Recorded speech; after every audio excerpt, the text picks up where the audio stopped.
This audio is from an ebook title, Just Listening is Enough, authored by Tierra, The Non-Self. Introduction. In this era, many believe that simply listening to Dhamma cannot lead to realization.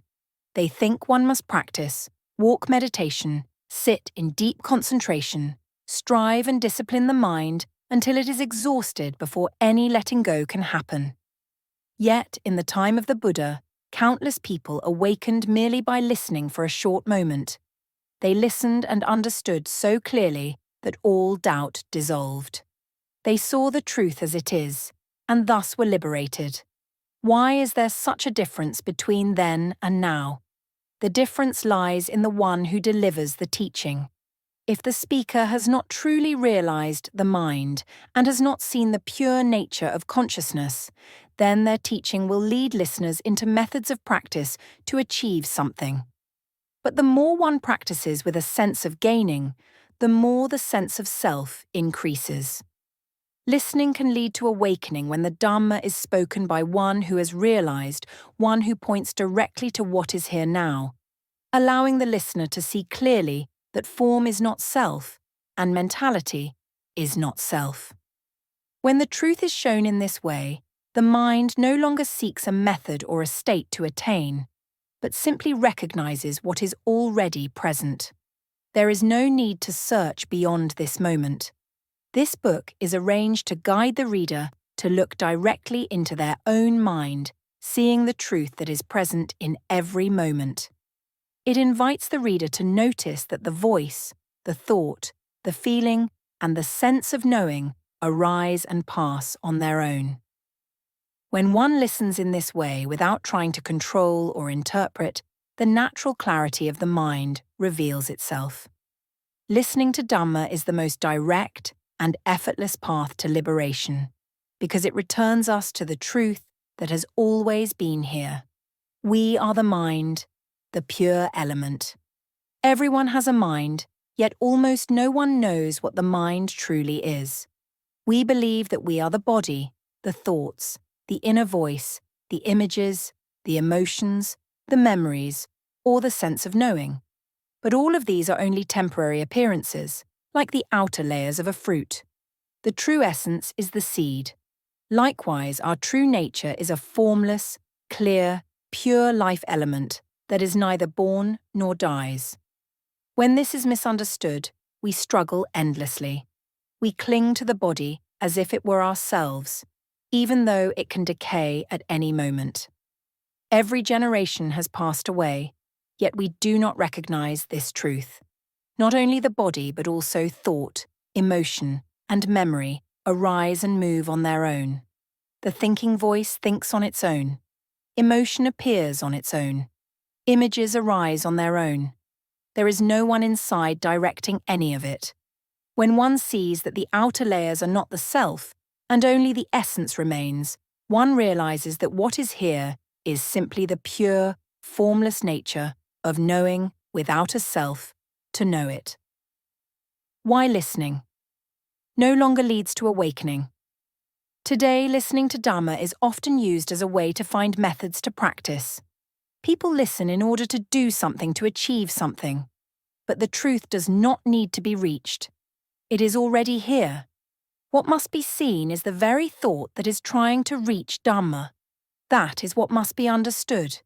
This is why many remain trapped in endless practice. The more they try to let go, the more the one who is letting go becomes stronger. When one who has realized says that form is not self and mentality is not self, they are not giving instructions. They are pointing to what already is. When the mind truly sees that form and mentality are not self, it naturally becomes clear and silent. Awakening arises by itself. Listening to Dhamma is not listening to remember. It is listening with an open heart, seeing truth as it is while listening. Hearing happens by itself. If one asks the mind, "Where is the one who hears?" and the mind itself answers, "There is no one." This is awakening. True listening is observing. The sound of the spoken words, the voice of thought, and any emotion that arises while listening are simply natural occurrences arising and passing away. The spoken words are only vibration in space, known automatically. The voice of thought also speaks on its own. When one sees that everything arises and falls by itself, the mind naturally releases its clinging without effort. In ordinary life, whether eating, walking, sitting, or resting, hearing and knowing occur continuously without training. The only thing needed is to recognize directly that knowing knows by itself. There is no self in it. Listening to Dhamma is allowing truth to reveal itself. The mind does not interfere. Peace arises not from effort, but from the end of effort. The moment delusion falls apart. When the mind sees that everything arising is not self, the sense of self collapses completely. The identity of being a human, a listener, a practitioner, a knower falls away. What remains is clarity and purity, not dependent on the body or on mental phenomena. This is not a special experience. It is seeing what has always been here. When even the sense of the knower is seen as just another appearance, the self dissolves completely. The mind becomes vast and light. Thoughts arise and pass naturally, and none of it is self. Listening as the cause of awakening. Listening opens the way for truth to reveal itself. When the teaching comes from one who is awakened, the sound does not come from a person, but from the awakened mind itself, touching the listener directly.